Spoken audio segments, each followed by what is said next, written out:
नमस्कार, मैं हरीश मिश्रा यानी बनारस वाले मिश्रा जी आप सभी लोगों को क्रांतिकारी सलाम करता हूं। एक बार फिर से आपके सामने हूं और विषय है कि कल जिस तरीके से प्रधानमंत्री नरेंद्र मोदी जी बनारस के अंदर वर्चुअल मीटिंग करके हम बनारसी लोगों से बात किए। उसमें 3 लोग थे, एक खिलाड़ी थी, एक कारखाने का मालिक था और एक काल भैरव वार्ड की एक महिला थी। और हमको सबसे ज़्यादा अच्छा लगा कल नरेंद्र मोदी जी के अंदर कि उन्होंने कल पहली दफ़ा बनारसी भाषा में लोगों से वार्ता किया, लोगों से संवाद किया। अपने संबोधन में बनारसी भोजपुरी का प्रयोग किया। तो आज उसी लहजे में आज मैं भी नरेंद्र मोदी जी से कुछ बात कहना चाहता हूँ, वो भी पूरी तरीके से बनारसी भोजपुरी के भाषा में और उस पूरे अंदाज में। तो भैया लोगन, आप सभी लोगन के प्रणाम बास, आप सभी लोगन के चरण स्पर्श हो। देखा प्रधानमंत्री जी कल जौन हो कि दीपावली के शुभ अवसर पर जौन हो बात कैलन बनारस के लोगन से, 3 लोगन से। और उनका सबसे पहला सवाल ही रहल सबसे कि दीपावली का रंग रोगन होत हो कि नहीं, लोगन के यहाँ दीपावली का खुशहाली हो कि नहीं हो।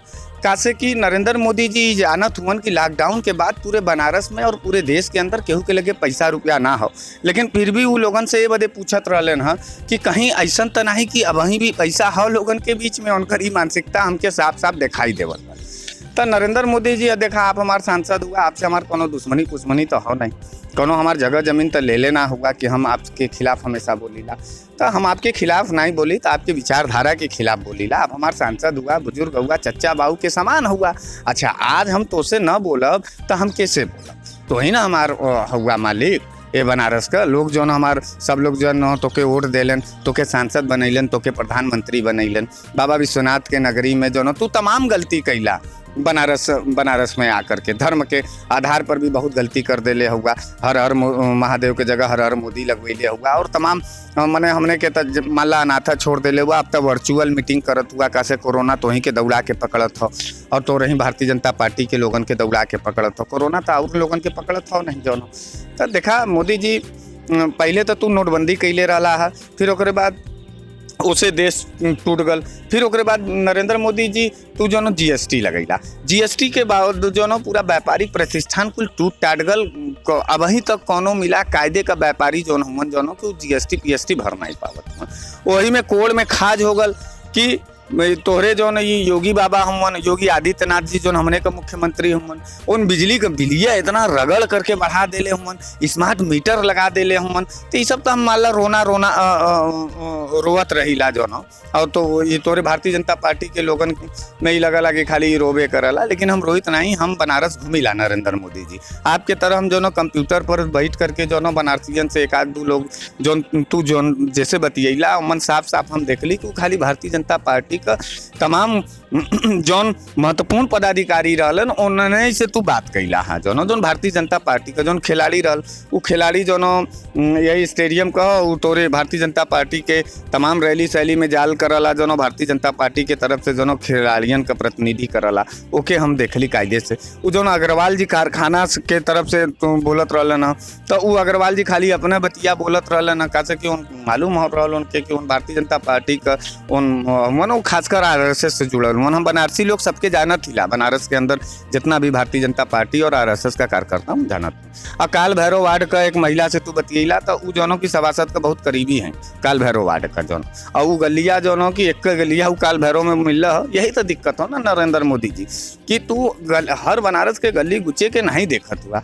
गली में अभी भी बड़ा कूड़ा का अंबार संबार हो जो, और जितना तू विकास कार्य कैले हुआ उमन 2 चीज हो सकेला। या तो तार भारतीय जनता पार्टी के नीचे वाला नेता जौन हो तो के मुकम्मल जानकारी ना देत हुमन, और या तो जौन तू पैसा भेजत हुआ वो पैसा का बंडर बाट नीचे अधिकारी के साथे मिल करके जौन हो कि पूरा लूट होता हो। बनारस में कोनो मुकम्मल विकास नहीं हो पावत हो। देखा भाई जो हेरिटेज पोल पूरे बनारस में तू लगवैले रहा है, ओकर रेट जो एक पोल का पूरे बनारस के पोल पर। बनारसी भाई तहूँ लोग सुनिया, कैसे कि तोहार सवाल हो और तोहरे शहर का सवाल हो, हमहूँ बनारस का हिला, तब तू सुन ला बात के जितना पोल रहल हो जौन 1,75,000 का एक पोल का डाटा हो नगर निगम में जौन हो, और वो एको पोल का अब हेरिटेज बत्ती उत्ती ना जरत हो, खाली जौन पोला खड़ा कर देवल गल हो, बस खाली वैसे ही रोवत हो, वहू का पैसा बर्बाद गल हो जौन हो। और पूरी तरीके से गली में जौन चौका उका बिछावल जात हो जौन ओके रीमॉडलिंग करल जात हो, बहुत कम जगह जौन हो ईटवा बिछावल जात हो जौन।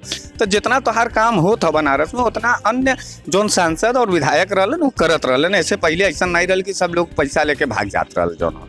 और अच्छा इत्तेफाक से जौन हो कि जौन भी तू विकास का बात, तू बनारस में तो विकास का जब बात करबा और पिछड़ापन के बनारस का बात करबा तो ओकर सीधा ठिकरा जौन हो कि भाजपा पे ही जाई। कैसे कि देखा कैंट का जौन विधायक हुवन तोहरे भारतीय जनता पार्टी का, बनारस का कैंट विधानसभा का तमाम लोग पिछले 40 साल से भारतीय जनता पार्टी का विधायक देते हुए, पिछले 45 साल से जौनों की दक्षिणी का विधायक भारतीय जनता पार्टी का, पिछले 10 साल से उत्तरी का विधानसभा का जौन विधायक हुवन राज्य मंत्री भी हुवन रविंदर जायसवाल हुवन जौन। तो पूरा मिला जुला के ये हो कि देखा तू दीपावली के बारे में पूछत रहा सबसे, तो हम तोके बताई कि तोके जौन चीज़ बतावल गल हो या तू जौन चीज़ जानबूझ करके नहीं देखे चाहत हुआ वो बात पर हम तुझसे एक बात कहे चाहती कि पहली दफ़ा बनारस के अंदर जो दीपावली के माहौल में तू गली गुच्चे चौराहे पर जाकर के तू अपने कोनो आदमी के भेजा दिल्ली से पता कर ले तो एक को दुकान में कोनो रंग रोगन ना होत हो मोदी जी। और मतलब कुल दुकान में मनहूसियत हो जौन हो, केहू के लेके जेबा में पैसा नहीं हो, दीपावली का मिठाई खरीदे का पैसा नहीं हो। अच्छा दूसरी बात ये हो मोदी जी कि तू भूलत हुआ कि बनारस के अंदर अभी भी लाखों परिवार ऐसा हो जो रोजी रोटी पे काम करला और रोज खाला, तो ओकर दीपावली बदे तू का पूछत हुआ, तू तो वहू बदे नहीं कुछ कर पैला जो ना। तो अभी भी आखिर वो बात पूछा कि जेकरे लगे छत ना हो बनारस के अंदर, तो एक वर्ग ऐसा भी हो तो वो दीपावली कैसे मनाई, माने 100-150 रुपया का कमाल बड़ा मुश्किल हो गल हो। और मोदी जी ओकर दीपावली के बारे में भी तू का सोचला जौन, धंधा पानी पूरी तरीके से चौपट हो, जानबूझ करके या तो तू जौन कि हमने के बरगलावे बदे वर्चुअल मीटिंग कैला है, या तो फिर जानबूझ करके तू बहुत ज़्यादा खुश नहीं हमन लोग, खुश हमन तो एक वर्ग का लोग हमन और वो वर्ग हो भारतीय जनता पार्टी के विधायकन का। तू हम तुझसे सही बतावत दिला कि मोदी जी तू अपने 8 विधायकन के घर के जाके देखा तो खूब बढ़िया झालर लाइट बत्ती से सजत हो और खूब बढ़िया पेंट से पेंट होत हो, घरे के अंदर भी काम लगल हो, मेयर साहिबा के यहाँ भी काम लगल हो, जिला पंचायत के अध्यक्ष के घरे पर काम लगल हो, 8 विधायकन के लगल हो, मंत्रियन के यहाँ लगल हो। लेकिन आम आदमी के घरे में अब वहीं भी ये चिंता हो कि दीपावलिया के दिन 1 किलो मीठा कैसे हम लियाई। उन्होंने के घरे जो छोट बच्चा हुआ उन्होंने के हाथे में फुलझड़ी जर पाई कि न जर पाई, उन्होंने के यहाँ जो गौरी गणेश जी का जो लक्ष्मी गणेश जी का पूजा होला जो हो वो पूजवा बदे माला फूल खरीद पाई कि न खरीद पाई। आम लोगन के घरे के मुखिया के माथे पर ही चिंता का लकीर हो।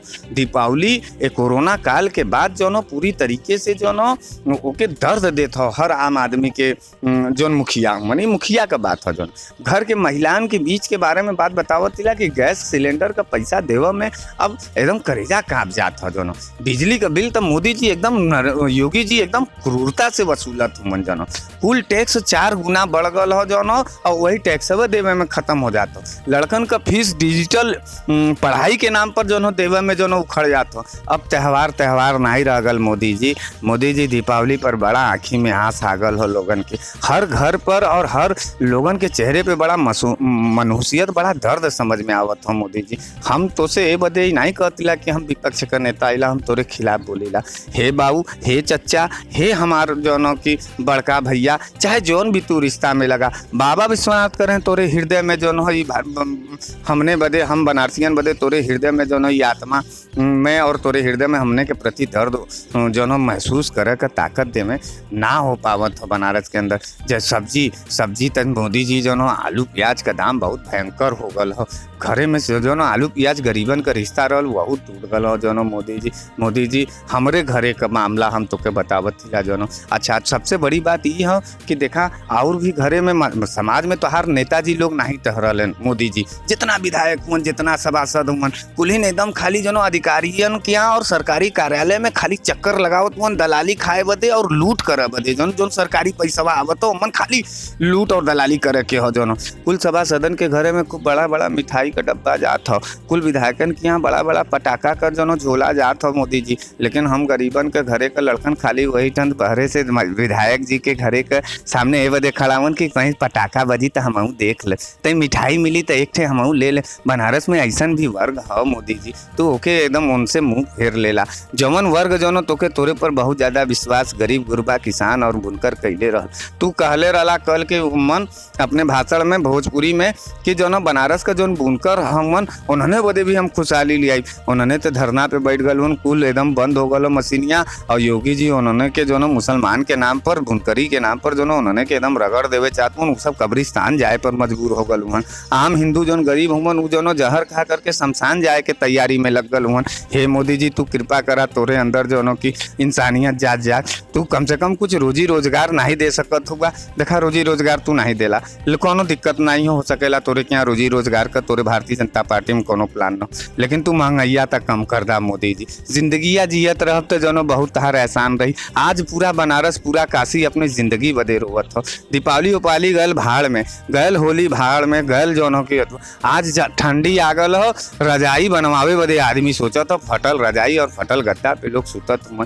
घरे में जो दूध का बड़ा किल्लत हो गलो मोदी जी। घरे में जो सामान जौन महीने भर का आवत रहा 5,000 का वो 2,000 में चलावे के पड़त हो। हाँ तू कैसन आदमी हुआ, तू जो सबसे पूछत हुआ कि दीपावली मनत हो, दीपावली मनत हो। अरे का मनी दीपावली, दीपावलिया तो कुल लील गईला ए मोदी जी। दीपावली का तो जो कुल पैसा जो कि तोहार मंत्री और विधायक खा गईलन ए मोदी जी। खाली हमने बिजली के बिलिया और लड़कन का फिसिया और जो कि बाबू का दवाई और बहन का शादी के चिंता के लकीर में मरत चलल जातीला। अरे कम से कम महंगाइया कम कैले होता तो कम तैसा कुछ पैसा बचत तो कुछ हमने बचाई तो चाहिए। आलू का दाम ज़्यादा हो गलो, प्याज का दाम ज़्यादा हो गलो, कुल सब्जी सब्जी आल दाल तेल नून लकड़ी कुल हो गलो।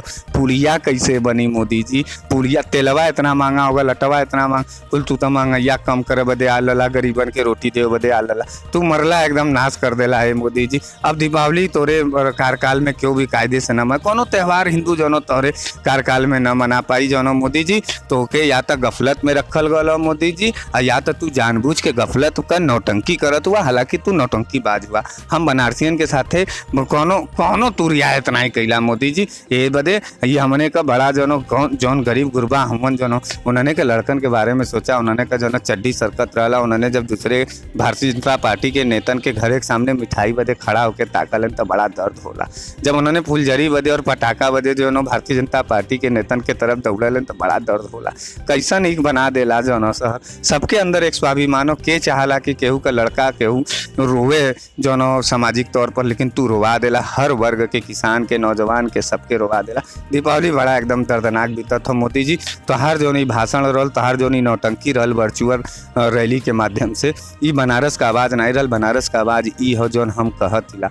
मंदिरन का शहर रहल बनारस जौन हो, कुल पंडित जी लोगन का जो जितना लोग पंडित जी लोग जो मंदिर में रहलन पूजा पाठ करावत रहलन। कोरोना काल के वजह से 6 महीना से न जजमानी में जात हुआ न मंदिर का कपाट खुलल। कुल पंडित जो हो मरे बदे आ गल हुन। ई नहीं हम ए बदे कहतिला, देखा हमहू पंडित हिला और हमहू के अपने वर्ग का बात रखे का अधिकार हो मोदी जी। ई बनारस हो, ई काशी हो, एमन जो बभनन के एक तरफा अधिकार हो जौन हो वो अपन काम करलन। कहीं कहीं जिए खाए के ब्यौरा नहीं बतावा। पूरे बनारस का पंडित जो हो कैसे दीपावली मनई, जितना जो कि ठेला खुमचा वाले हुमन उन्होंने कैसे मनई, जौन रिक्शा चलावलन उन्होंने का कैसन हो, जौन वेंडिंग जोन में दुकनिया खुलले हुन कोनो गाहक ना चढ़त हुन नहीं बेच पावत हुन समनिया उन्होंने का कैसे बीती। तो कौन तू दीपावली खोजत रहला और कौन जोनों की तोके सजावट चाहत रहला। तू एक बार अपने बनारस में सबके भेजा और पता करवावा। खाली भारतीय जनता पार्टी का याद रखा मोदी जी, खाली भारतीय जनता पार्टी का जितना नेता जितना कार्यकर्ता उन्होंने यहाँ दीपावली मनत हो और जितना तोके तोरे ऊपर विश्वास करके वोट दिले कुलीन रोवत हुन जौन हो। तो ये के डिस्टेंस के कम करा। भाई भगवती तोके बुद्धि दे, बाबा विश्वनाथ तोके बुद्धि दे, तोरे अंदर इंसानियत आ जा, तू भगवान के तरह जो नो भगवान करें कि तोरे अंदर जो नो कि आँखी में आंसू आ जात, इंसानियत तू समझ सका और सबके खुशहाल कर दा। तू सबके बड़ा दुखी कर दे ले हुआ। तो इसी बात पर और इसी विश्वास और इसी भाव के साथ जो है मैं आप लोगों के सामने जो है नरेंद्र मोदी जी को अपने बनारसी भाषा और अपने भाव में, पूर्ण भाव में जो है मैंने अपनी बात को रखा है। मुझे उम्मीद है कि आप सभी लोग मेरी बात को समझेंगे और मोदी जी तक भी मेरी बात को पहुंचाएंगे, इसी उम्मीद के साथ जय हिंद, जय भारत, जय बनारस। आपका बनारस वाले मिश्रा जी सलाम करता हूँ। पेश है न्यूज बकेट हिंदी मासिक पत्रिका। पढ़ें इस महीने की पूरी खबर विस्तार से हमारे न्यूज बकेट की मैगजीन में। हमारी ई मैगजीन को मुफ्त में पढ़ने के लिए अभी लॉगिन करें www.newsbucket.in पर। इसके अलावा रोज की ताज़ा खबरों के लिए हमारे YouTube चैनल को तुरंत सब्सक्राइब करें।